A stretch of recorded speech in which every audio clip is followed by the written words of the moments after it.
अस्सलाम वालेकुम। आज की वीडियो में हम करेंगे कि आप A1 लेवल का परफेक्ट फॉर्मल लेटर किस तरह से लिख सकते हैं। So let's begin. जी, तो लेटर लिखने से पहले आपको ऑलरेडी पता होना चाहिए कि आपने किस टॉपिक पर लेटर लिखना है। तो ये जो मैंने एग्जाम्पल ली है ये मैंने A1 के गोएथे एग्जाम से ली है, जो कि आप उनकी वेबसाइट पर चेक कर सकते हैं। लिंक भी मैं नीचे डिस्क्रिप्शन बॉक्स में दे दूंगी। तो उन्होंने Teil 2 में लिखा है, Sie möchten im August Dresden besuchen. Schreiben Sie an die Touristeninformation. Warum schreiben Sie? Informationen über Film, Museen und so weiter. Kulturprogramm, Hoteladressen. Letter की डिटेल्स पढ़ के हमें पता चल जाता है कि ये एक फॉर्मल लेटर है। तो इसमें हमें कहा गया है कि आप चाहते हैं अगस्त में ड्रेसडन विजिट करना। तो लिखिए टूरिस्ट इंफॉर्मेशन को, और आपने क्या 3 पॉइंट्स लिखने हैं उनको, कि आप क्यों लिख रहे हैं, और आपको इंफॉर्मेशन चाहिए फिल्म्स पर या म्यूजियम्स पर। उनजो वाइटा का मतलब है एक्सेट्रा, या फिर किसी कल्चरल प्रोग्राम पर। और आपको उनसे ये भी मालूम करना है कि होटल एड्रेसेस क्या क्या हो सकते हैं। लेटर की टास्क के साथ कुछ रूल्स भी दिए जाते हैं जिनको फॉलो करके हमने लेटर लिखना होता है, और वो रूल्स हैं: Schreiben Sie zu jedem Punkt 1 bis 2 Sätze auf den Antwortbogen, circa 30 Wörter. Schreiben Sie auch eine Anrede und einen Gruß. यानी हर एक पॉइंट पर आपने 1 से 2 सेंटेंसेस लिखने हैं आंसरिंग शीट पर। circa कहते हैं अप्रोक्सीमेटली को, 30 वर्ड्स का होना चाहिए ये लेटर।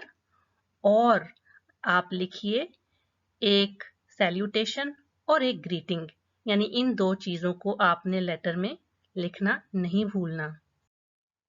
तो हम अनगेडे यानी सैल्यूटेशन से स्टार्ट करते हैं। जैसे कि आपने यहाँ नोट किया था कि आपको नहीं पता कि आपने लेटर किसको लिखना है, यानी यहाँ लिखा हुआ था कि आप लिखिए टूरिस्ट इंफॉर्मेशन को। तो इस सिचुएशन में जब हमें नहीं पता कि हमने किसको लिखना है और लेटर भी फॉर्मल है, तो जर्मन लैंग्वेज में हम इस तरह लेटर बिगिन करते हैं, sehr geehrte Damen und Herren, यानी डियर सर और मैम, या फिर इसका दूसरा मतलब ये भी है कि to whom it may concern। लेकिन अगर फॉर्मल लेटर में हमें पता है कि हम लेटर किसको लिख रहे हैं, तो मिस्टर के लिए आप लिखेंगे sehr geehrter Herr Müller। ये मैंने एक डमी नाम लिया है, यानी कि आप उस बंदे का नाख नामे यहाँ लगा के मिस्टर के लिए इस तरह लिखेंगे, और मिस के लिए लिखेंगे sehr geehrte Frau Müller, यानी यहाँ पे सेकंड नेम आएगा। और इस तरह से आप स्टार्ट करेंगे एक लेडी के लिए फॉर्मल लेटर। पॉइंट नंबर 1 में आपने लिखना था कि आप लेटर क्यों लिख रहे हैं। तो अगर आपने नोट किया हो तो टास्क में ही लिखा हुआ है कि आप ड्रेसडन विजिट करना चाहते हैं अगस्त में। तो आप इस तरह से लेटर लिखना स्टार्ट कर सकते हैं, Ich möchte im August Dresden besuchen। और ये मैंने 2 इसलिए अंडरलाइन किए हैं ताकि कोई डिफरेंट अगर महीने हों, मंथ्स हों और डिफरेंट सिटीज हों, तो आप यहाँ पर पुट इन कर सकते हैं और इस तरह कोई सेंटेंस बिगिन कर सकते हैं लेटर लिखने के लिए। लेकिन अगर आप बैकग्राउंड इंफॉर्मेशन थोड़ी सी दे दें तो काफी ज्यादा इम्प्रूव्ड वर्जन हो जाता है उसी लेटर का। यानी अगर आप इस तरह से स्टार्ट करें, Ich wohne in Kiel, Ich möchte mit meinem Mann im August Dresden besuchen। यानी अगर आप थोड़ा सा बता दें कि आप कहाँ रह रहे हैं और आप किसके साथ विजिट करना चाह रहे हैं ड्रेसडन, तो ये काफी इम्प्रूव्ड हो जाएगा, प्लस इससे आपकी वर्ड लिमिट भी बढ़ जाएगी। पॉइंट नंबर 2 का स्टेटमेंट आप इस तरह से स्टार्ट कर सकते हैं, Ich will mich informieren, ob es ein Kulturprogramm gibt। और आपने नोट किया होगा कि यहाँ पर मैंने एक नेबनजात्स यूज किया है और ऊपर मैंने एक sich informieren reflexive verb use किया है। तो मैं जानना चाहती हूँ कि क्या एक कल्चरल प्रोग्राम है।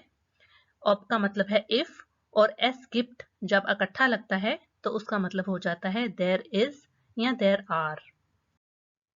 इस नेबनजात्स की जगह आप एक दूसरा नेबनजात्स भी यूज कर सकते हैं, ob im August ein Kulturprogramm stattfindet. Stattfinden एक बहुत अच्छा वर्ब है जिसका मतलब है टू टेक प्लेस, यानी आप पहला पार्ट सेंटेंस का यही यूज करें और सेकंड जो नेबनजात्स है वो आप ये भी पुट इन कर सकते हैं। दूसरे पॉइंट पे आपको याद होगा कि उन्होंने ये भी पूछा था कि कोई कुल्टुआ प्रोग्राम के अलावा फिल्म्स और म्यूजियम्स में भी आप इंटरेस्टेड हैं, तो एक्स्ट्रा सेंटेंस आप इस तरह ये लिख सकते हैं, Ich interessiere mich sehr für Filme und Museen।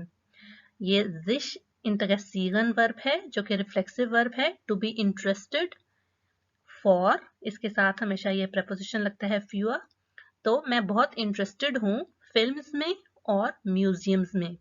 तो इस तरह से जब आप पॉइंट नंबर 2 का लिखेंगे दो सेंटेंसेस तो बहुत ही ज्यादा इम्पैक्टफुल होगा और एग्जामिनर एकदम शॉक्ड रह जाएगा कि आप A1 लेवल पे इतना अच्छा लेटर किस तरह से लिख रहे हैं।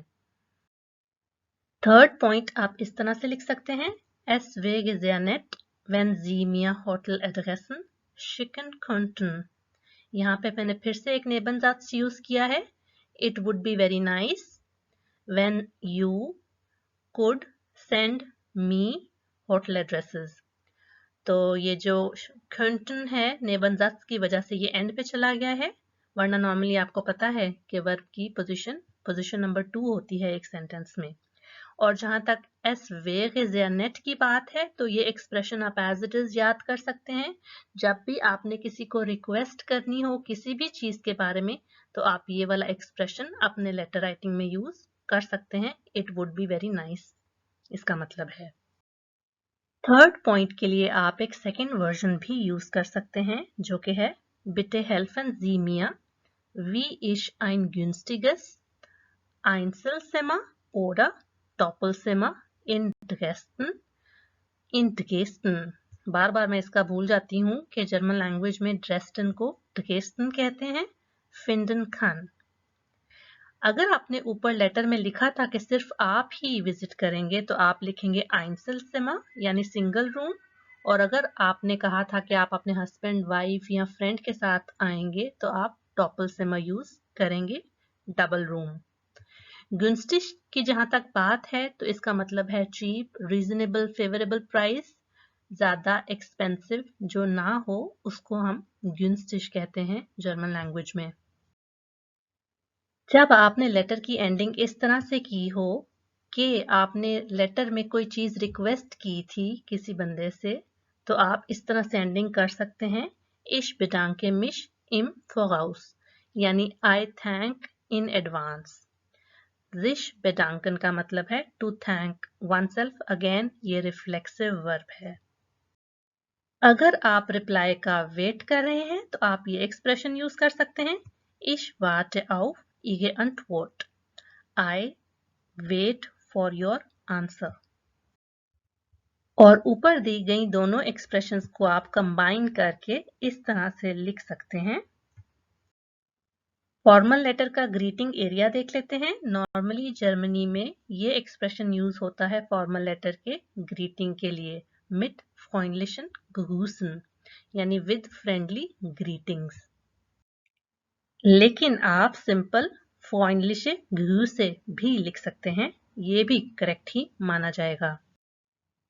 अब तक जो सारे पॉइंट्स मैंने आपको बताए थे ये उनका मैंने फाइनल वर्जन लिख दिया है।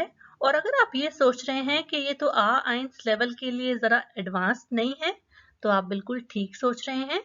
A1 लेवल पे आप इस तरह का लेटर लिखेंगे तो आपको एग्जामिनर पॉसिबली फुल मार्क्स दे देगा, लेकिन A2 में भी इस तरह का पैटर्न फॉलो करके आप अच्छे मार्क्स ले सकते हैं एग्जाम को अटेंड करके राइटिंग पार्ट में। और ग्रीटिंग एरिया के बाद आपको याद होगा कि फॉर्मल लेटर में हम पहले फुआ और उसके बाद नामे लिखते हैं। मेरी वीडियो देखने के लिए बहुत शुक्रिया और मैं उम्मीद करती हूँ कि आज की वीडियो तो आपको वाकई काफी हेल्प करेगी आपके लेटर राइटिंग की एंजाइटी को ओवरकम करने में। ये एफर्ट आपको पसंद आई है तो मेरे चैनल को सब्सक्राइब करें, इसको अपने लैंग्वेज लर्निंग फ्रेंड्स के साथ शेयर करें। मैं मिलती हूँ आपको नेक्स्ट वीडियो में। अल्लाह हाफिज।